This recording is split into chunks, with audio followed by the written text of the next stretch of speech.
Hello friends, welcome to my YouTube channel DM bio classes. जैसे कि हम लोग पढ़ रहे थे बॉटनी बीएससी फर्स्ट ईयर में फंजाई का जो टॉपिक चल रहा था जनरा फाइटोप्थोरा, उसमें हमने उसका सिस्टमेटिक पोजीशन और उसके सिम्टम्स ऑफ डिजीज़ के बारे में हमने पिछले लेक्चर में कवर कर चुके हैं। और आज हम फाइटोप्थोरा के वेजिटेटिव स्ट्रक्चर के बारे में स्टडी करेंगे। तो जो फाइटोप्थोरा, जैसा कि हम जानते हैं कि जो फंगस होता है वो माइसीलियम के रूप में होता है।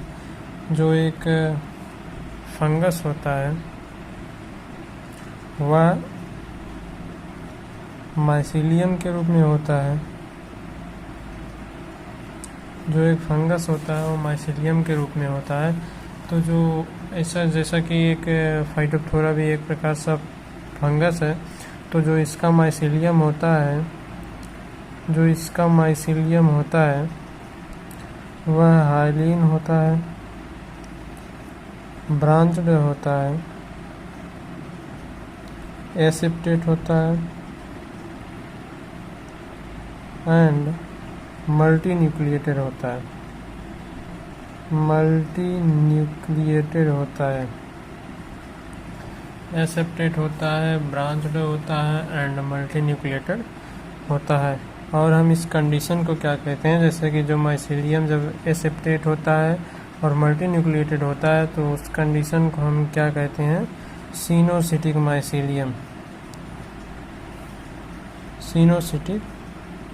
माइसीलियम। तो फाइटोप्थोरा में जो माइसीलियम प्रेजेंट होता है वो कैसा होता है, वो सिनोसिटिक होता है। और दूसरा क्या होता है, दूसरा स्टेप इसमें क्या होगा, तो जो इसका माइसीलियम होता है वह होस्ट सेल के इंटरसेलुलर स्पेस में प्रेजेंट होता है। प्रेजेंट इन द इंटरसेलुलर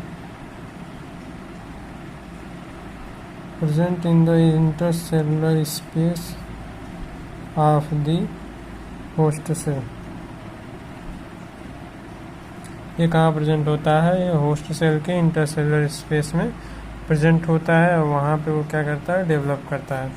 और यहाँ पे बात आती है कि वह भोजन किससे ग्रहण करता है, वो अपने आप को न्यूट्रिशन कहाँ से प्राप्त करता है। तो उसके लिए यह क्या करता है, जो थर्ड पॉइंट होगा, जो इसका माइसीलियम होता है वह नोब लाइक स्ट्रक्चर को फॉर्म करता है। जो इसका माइसीलियम है वह नोब लाइक स्ट्रक्चर को फॉर्म करता है, जिसे हम क्या कहते हैं, हॉस्टोरियम कहते हैं, हॉस्टोरियम। जो हॉस्टोरियम होता है यह क्या करता है, यह माइसीलियम को न्यूट्रिएंट प्रदान करने में मदद करता है। ये क्या करता है, जो होस्ट सेल में अपने आप को क्या करता है, पेनिट्रेट कर देता है। उसके बाद होस्ट सेल से यह न्यूट्रिएंट को एब्जॉर्ब करता है।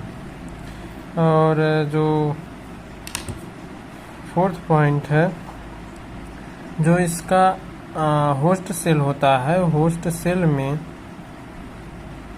होस्ट सेल में सभी सेल ऑर्गेनेल्स प्रेजेंट होते हैं। All cell organelles present. जो इसका होस्ट सेल होता है इसमें सभी सेल ऑर्गेनेल्स क्या होते हैं, प्रेजेंट होते हैं। जैसे एंडोप्लाज्मिक रेटिकुलम, राइबोसोम, लाइसोसोम, और उसका न्यूक्लियस हो गया, न्यूक्लियोलस हो गया, और गोल्जी बॉडी हो गया, माइटोकॉन्ड्रिया हो गया, इत्यादि जो होते हैं ये सब प्रेजेंट होते हैं। ये सब माइटोकॉन्ड्रिया वगैरह जो होते हैं वो सब होस्ट सेल में प्रेजेंट होते हैं। और जो हॉस्टोरियम होता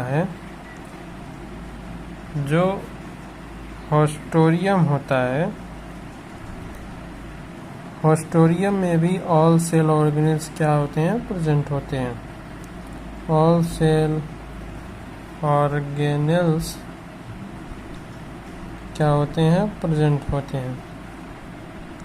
जो इसका हॉस्टोरियम होता है उसमें भी सभी सेल ऑर्गेनेल्स प्रेजेंट होते हैं। और जो इसका हाइफा होता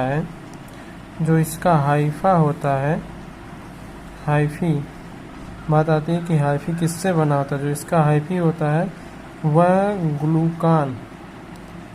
ग्लूकान का क्या होता है, बना होता है। जो इसका हाइफी होता है वह ग्लूकान का बना होता है। और इसमें क्या होता है, जो काइटिन होता है,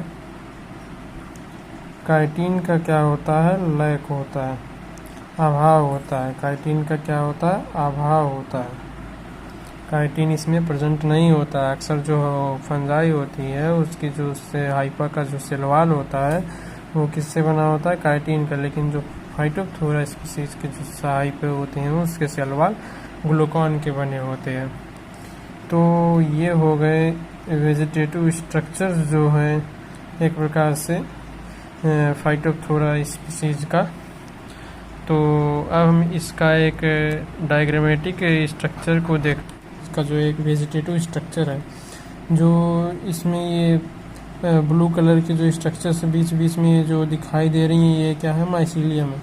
और ये जो सब स्फेरिकल स्ट्रक्चर रेड कलर के जो आपको दिखाई दे रहे हैं ये सब होस्ट सेल है। होस्ट सेल के बीच में जो स्पेस प्रेजेंट होता है, इसके बीच बीच में जो थोड़ी थोड़ी जो स्पेस प्रेजेंट होते हैं उसे हम क्या कहते हैं, इंटरसेलुलर स्पेस।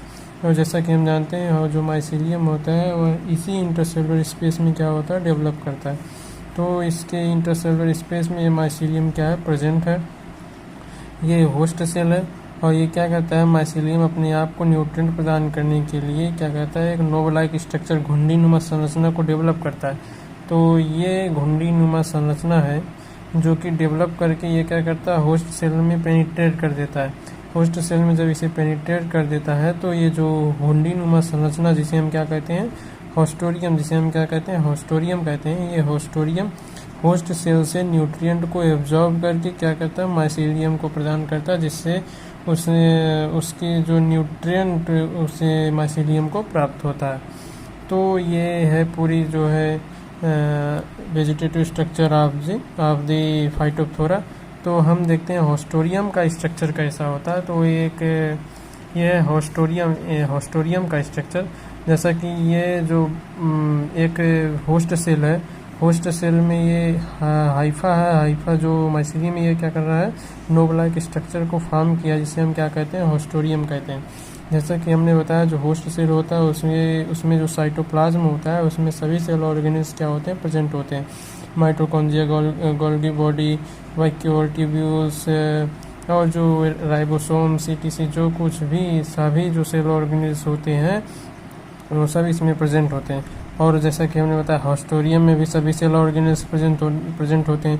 यह होस्टोरियम है, होस्टोरियम का साइटोप्लाज्म है।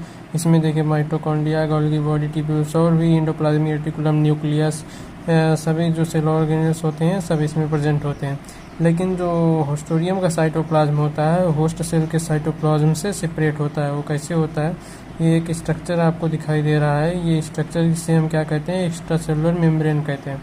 ये extra cellular membrane host cell के साइटोप्लाज्म को होस्टोरियम के साइटोप्लाज्म से क्या करता है, अलग करता है। और ये एक्स्ट्रा सेलुलर जो मेम्ब्रेन के और होस्टोरियम के जो वाल है उसके बीच में जो फ्लूइड भरा होता है उसे हम कहते हैं एक्स्ट्रा सेलुलर फ्लूइड। तो ये और ये जो हाइफा का जो है सेलवाल है, जैसा कि हमने बताया जो हाइफी इसमें प्रेजेंट होता है उसका सेलवाल ग्लूकान का बना होता है। इसमें काइटिन का अभाव होता है। जैसा कि सभी फंगस की जो अक्सर ज़्यादातर जो फंगस होती है उसकी सेलवाल काइटिन की बनी होती है, बट इसका जो सेलवाल होता है वो ग्लूकान का बना होता है, इसमें काइटिन का अभाव होता है। तो ये रही पूरी vegetative structure of the Phytophthora. यदि आपको हमारी वीडियो पसंद आए तो हमारी वीडियो को लाइक कीजिए, हमारे चैनल को सब्सक्राइब कीजिएगा। Thank you very much.